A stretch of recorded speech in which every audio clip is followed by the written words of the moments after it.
are listening to episode 3 of the Grappling Cooperative. On this episode, John the Nature Boy and the Viggity pick up where episode 2 ended and get into the discussion of the popularity of indie wrestling, the money being made on the indie scene today by the top performers.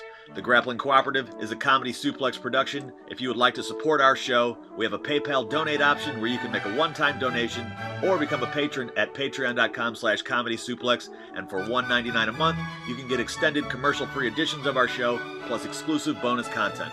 Please also subscribe on iTunes and Stitcher, and follow on Twitter at Comedy Suplex and at Grappling C. That's grappling and the letter C. And follow me at Peach Machine and the Viggity for more wackiness. Now on to the show. Okay, I guess we're going here. It's like, what's your point? Are you trying to say that your point is WWE is more popular than independent wrestling? Because obviously the answer is yes. But no, my point is that independent wrestling isn't as hot as people think it is, and that like the Young Bucks are like the new NWO and they're taking over, and that Ring of Honor has all of this tons of exposure and NJPW has tons of exposure, and I'm saying that's a much smaller fraction of the entire wrestling audience than people think. There's this internet contingency that is a very vocal minority, but it's I'm telling you go to a WWE show and I would say 10% of the people there know what Ring of Honor is. I mean, I disagree with that. Okay. But aside from that, I think it's all relativity. If you're comparing Ring of Honor or indie wrestling right now to the WWE, yes, WWE is way bigger. And it's like there's no comparison. WWE is this billion-dollar company, and this still is. I don't want to, it still is very independent in the classic sense. And I shouldn't say that totally, but if you're comparing independent wrestling today to what it was 10 years ago or 15 years ago or whatever, it's the biggest it's been since. I mean, like the since the territory days? Since ECW. I'd say obviously ECW grew. It's the last time that like an independent promotion grew into a legitimate national presence. And you cannot deny that even though, I mean, Ring of Honor has a national presence. Well, they do because they're on Sinclair Broadcasting and they're on like 50 different markets or whatever. They are, you could even call them not an indie anymore. But exactly, I mean that's the point. Is that you have a promotion, and the cool thing about it is not that I don't know where are we with. Once again, I don't follow things as close as even you or Mikey does. But like, where are we with? Because those guys do like PWG shows.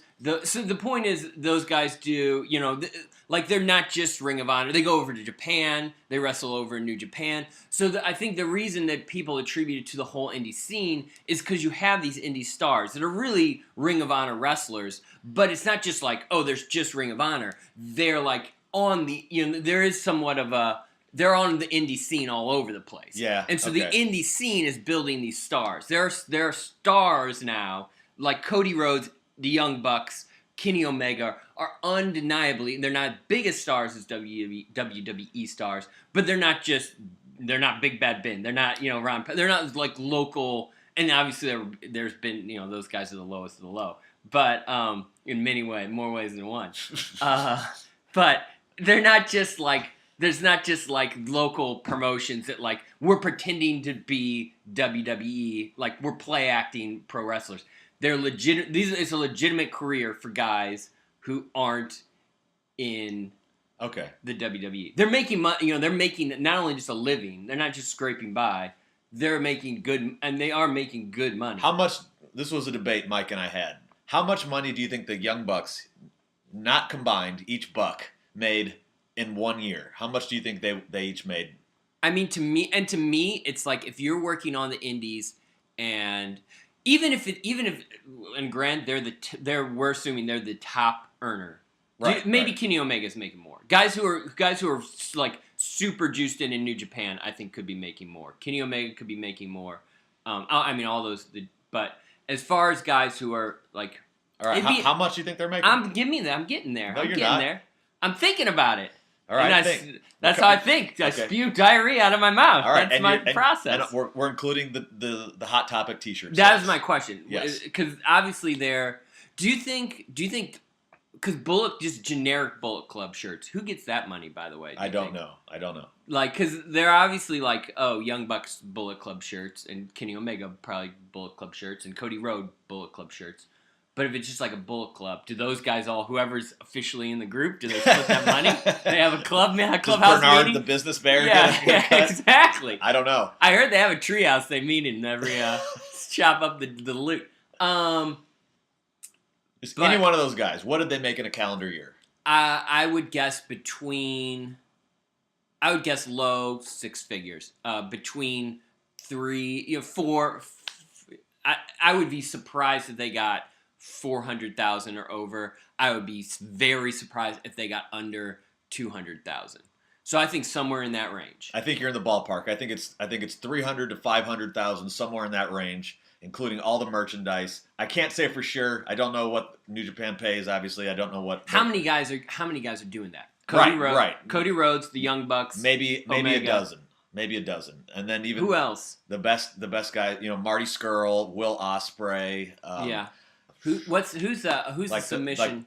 I'm Jeff Cobb maybe makes good money. Matt Riddle. You think those guys are all in that range? Right. I think they're all in that range. Yeah. I think they're all in that range. I think that's their only job, and that's what they do. They're pro wrestlers, and they're making enough that like they could potentially, if they save their money, they don't need to get a job when they stop wrestling. This could be, and they don't have to go career. to WWE. That's kind of the impetus was where I was going, was that they're making so much more money that it's more lucrative to them to stay on the indie scene than go to NXT. Yeah, that's like a huge thing too. I think that's the huge tuning point that people are recognizing, and that like being the guy at the bottom rung of the WWE ladder is no longer as lucrative as being one of the like you're saying, even the top 20 guys on the indie scene in like Ring of Honor, which is like that is unheard of 15 years ago. But that was my point, was that Mike's saying the Young Bucks should not sign with WWE because they have all this freedom to do whatever they want, and they're making all this money and they're killing on the indie scene. And I'm saying no, they should go to NXT and they'll get so much more exposure. Even if they're there for a year, they waste them and get cut. It doesn't matter. They will have then been exposed to far, far, far more, and in the back end, it will make them. They can just go back and start. You don't think so? I'm not saying you're wrong, but there is like a factor. That means of like, you're saying I'm right. We've been through this. I am okay. Let me rephrase that. I'm saying you're maybe wrong. Maybe that means I'm right. You may be right. It means you're maybe right. Because it depends. Like you look at Cody Rhodes, or you look at Cody. And that's definitely the case with him. If he hadn't been a WWE wrestler, I don't think he'd be nothing. I mean, that's not. Well, he's the American Dream son here. That's not nothing. He's a son of a plumber. But the reason he came out and was hot immediately was because. And now, granted, he reinvented himself. And he's also great. And he did a bunch of. He wasn't great. I don't know. You think that was a thing, and it's not even because his work as Stardust. It was like he was on a podcast. I hated Stardust. I didn't know that. It's not that I like Stardust, but like he was on Cheap Heat, the Rosenberg Shoemaker podcast. It was like on WrestleMania weekend, and they do a bunch of interviews, and every other guy, hey, how's it going? Good to talk to you guys. I got this, whatever, just talk about their character. Oh, I started wrestling here. He came on and was Stardust. Well, gentlemen, and it was like, oh, this is like, and it's a character he hated. He didn't even like doing it, and was like, not only like stating, like was full on in character the whole time, killed it. Was just like, and to me that was like, this is what pro wrestling is. Like, not that he thinks he's actually fooling anyone to thinking this is how he's like, but it's like like I'm committed to the show. I don't know, just his attitude and approach to it and stuff. I was like, I love this guy. So from that point forward, I was always like, I love the Cody stuff he was doing before that with DiBiase and Orton as the Legacy. Okay. That's exactly what I was trying to think of. The Legacy with Rhodes, DiBiase, and Orton. That was okay, and that's really what kind of made him initially. And then he lingered in the mid card and he got cut. And when he got cut, I was like, he didn't really get cut though. He asked for his release or whatever happened. I don't know. That's a big difference. But I was like, I honestly thought, I was like, that was the stupidest movie you could have ever made. There's no way he's going to be popular on the indie scene. Nobody likes him in WWE, and he proved me wrong. Yeah. He got over, and he's doing great as the American Nightmare. And I mean, there's a lot of guys, but see, then you look at, so you say like, oh, well, that's the proof. You go to WWE, you get, you get established. It's like, oh, this guy means something, and then you go to the indies.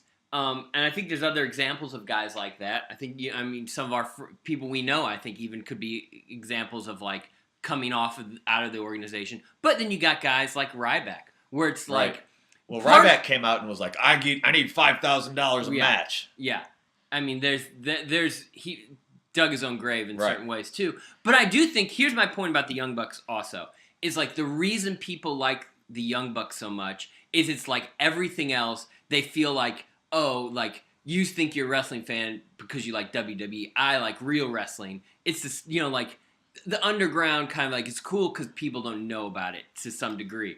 And it's right at that point where, like, there's a ton of people who know about it, but they all feel like we're the only ones who do know about it. There is a chance that the Young Bucks went to WWE that, I don't want to say they get overexposed, but some of that indie luster, would come off of them. And then when they come back, I don't actually think that'd be true. I think they could go and come back and it would be fine, but it would be different. But the thing about the Young Bucks is that their gimmick is sort of anti-WWE, where they're like, we don't give a shit we're going to super kick the shit out of everybody, and we're going to say too sweet, and we don't care if it's trademarked, and we're going to do our thing because we're indie wrestlers, and that's what, I mean, their characters are basically marks, right? Like they're playing pro wrestler, and it's awesome. They wear the Hogan weightlifting belt, They got the tassels. They do like the pose that like a pro wrestler would do. They're playing pro wrestler. That's their character, is pro wrestler player one. Right? I mean, I think it could work. I think it could work for them both going to WWE and them being like monster heels because they'd be like sellouts. That could be the case, or it could be the case where Vince is like, oh, all right, I got you now, son. We're just going to crush you. We don't give a shit. Yeah. Don't do any of your shit. I'm trying to decide, but Vince I do is that think... petty. He might do that. I don't... Yeah, sure. Definitely. I mean, regardless... that's why I was so surprised. AJ Styles is kind of the exception, where even Samoa Joe they made go to NXT for a big chunk of time. Like, AJ is the only one, it seems like, I'm trying to think if you can maybe think more. But yeah, I don't think anyone other than AJ... But you look at, so we can say, so you look at AJ, and pretty much there was a fear, I think, or people were surprised that when he came out, people popped. People knew who he was. Now, he was on, you can say like, oh, TNA had way more exposure than Ring of Honor does now, even though it's like no one was really into it. People were more aware of it. It had more TV time, So you chalk it up to that's why people knew who he was. Well, I'll tell you this. When AJ Styles came out in the Royal Rumble and I didn't know about it, I lost it. I thought that was the most awesome shit ever. I thought, God damn it. And then I thought, well, he'll have they won't do anything with him. He'll be mired in the mid-card. And they've gone all the way with him, man. Yeah. He's still the champ, and God damn it, he's one of the best in the world. But he is, and he's doing awesome. A lot of those guys, Kevin Owens, is one, there's a bunch of guys. I mean, their whole roster now is guys at one time or other were kind of indie darlings. Yeah, for the most part. But going back to the original question is like, how aware is the WWE universe of the indie scene? Who these guys are? It's kind of tough to answer that question. Like you say, like, and it's really tough because I do think, like, Mikey's right. I think the indie scene, even like 3 years ago, is completely different as far as awareness level than it is right now. I think you are a little. And it's tougher for you because you were aware of all these guys and the whole scene 3 years ago. So for you, nothing's changed. But I don't think you maybe realize that I think the general audience, and I'm still not saying like, oh, everybody knows who the Young Bucks are. Everybody knows what Ring of Honor is. I think it's up tenfold from where it was 3 years ago. So you go to a WWE fan, you pull 100 people, you go, all right. We're cutting out little kids, right? We're not. Yeah, we're just talking about adults. Adults. Yeah. Okay. Okay. Adult fans. You grab 100 adults, 50 men, 50 women. At a WWE a WWE show, and you say, what percentage of them? Just give me a number. You say, who are the Young Bucks? How many of them know that answer? I'm over half for sure. No way. I would put 51%. 51. I think maybe more than that. But like 50 is this that I say like, well, that for me, given. I would bet every dollar I have in the bank, and then my wife would kill me. But I would bet every dollar I have in the bank. How about if I said, what's Ring of Honor? Yeah, I think even higher. No, I don't know. I think Young Buck. I don't. This is like. I know it's impossible to figure this out. But like, and to know the difference between which is, like the people knowing who the Young Bucks are versus people knowing what Ring of Honor is, it's like. Well, Ring of Honor is the second best promotion or second biggest promotion in the United States. I don't know. Yeah, I think it'd be about the same. I think. All right. I mean, I don't think maybe more people know what Ring of Honor is. The point is, it's a lot. I think it's a majority of the WWE audience. All right, well, folks. And I'm not saying if you said how many of you have seen a Young Bucks match. No, I'm not. I think it's going to be way lower. But people I think there's a bunch of fans who listen to podcasts and stuff. And in a lot of podcasts where it used to just be talking all they would ever talk about is WWE. Now those indie stuff sneaks in. It's just more in the stream of consciousness of the mainstream wrestling fan. Yeah, I'll give you that. And if you're listening to this podcast, you're listening to ComedySuplex.xyz. The Comedy Suplex Podcart. It's not analysis. It's just comedy. So chill out. That's like a tagline, right? Because it's totally incorrect. Is it? Yeah. All you guys do is analysis. There's a lot. It's funny. You guys are funny. But well, our tagline was Comedy Suplex XYZ. Last in the alphabet, but first in your heart. That's probably incorrect too. There's a lot of things in my heart, but more close than the analysis is a bold-faced lie. This show is an analysis show. That's just a way of us saying. Don't take this. Yeah, don't sue us. Don't make us stand behind any comment that we make on this show. It's all exactly. Try not to get your feelings hurt because we're just making a bunch of goofy jokes and we're not fact checking any of this bullshit. We don't agreed. No fact checking. But it is it's the thrust, if you will. Yes, I will. All right, thank you. Of the show is your guys' opinion on stuff. Is your legitimate opinion on stuff. Right. Okay. Yeah, which is known as analysis. But you are listening to the Grappling Cooperative. That's us! A spin-off of the Comedy Suplex Podcart with your host, the Viggity, and my co-host, John, the Nature Boy. A.K.A. Innovator of Violence. The Innovator of Violence, A.K.A. Never been to fight in his life. A.K.A. a pacifist. Yeah, it's true. I remember you told me that in high school. You're like, I was like, man, this one guy, he really wants to kick my ass. I was like, you like martial arts movies. What should I do? I swear to you, that's what I thought. I was like, Westhoff really likes Bruce Lee movies. Maybe he knows some shit about fighting. Do you remember this at all? No, not at all. Who was it? Well, we won't have to name names of our high school bullies. Yeah. Well, I can take a guess. Yeah, you can take a guess. And I was like, he keeps shoulder checking me in the hallway. I might have to do something about it. By the way, we had legitimate cartoonish bullies. Yeah, we're thinking of the same guy. I was thinking of two guys, both red-haired twins. That was.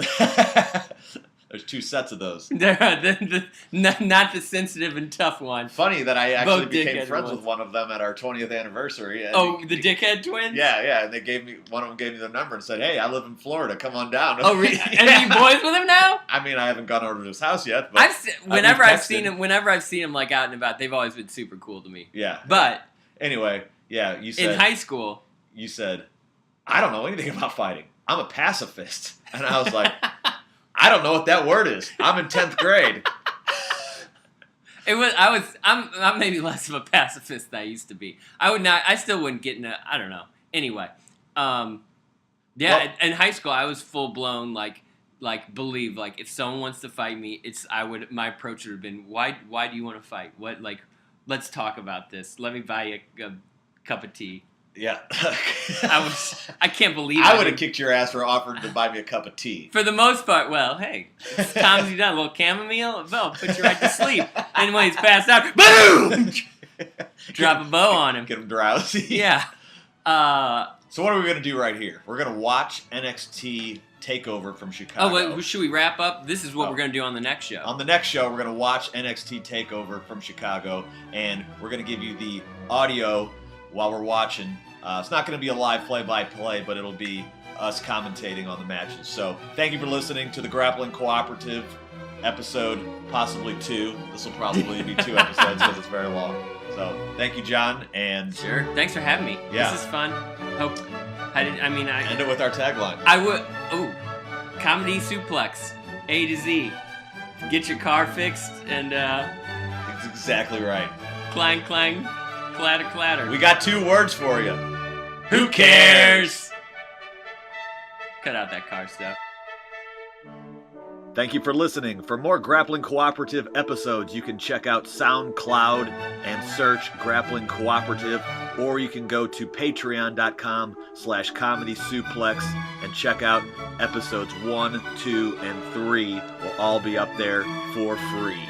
Follow us on Twitter at Comedy Suplex and at Grappling C, and don't forget to check out our website, comedysuplex.xyz, last in the alphabet, but first in your heart. Thank you for listening.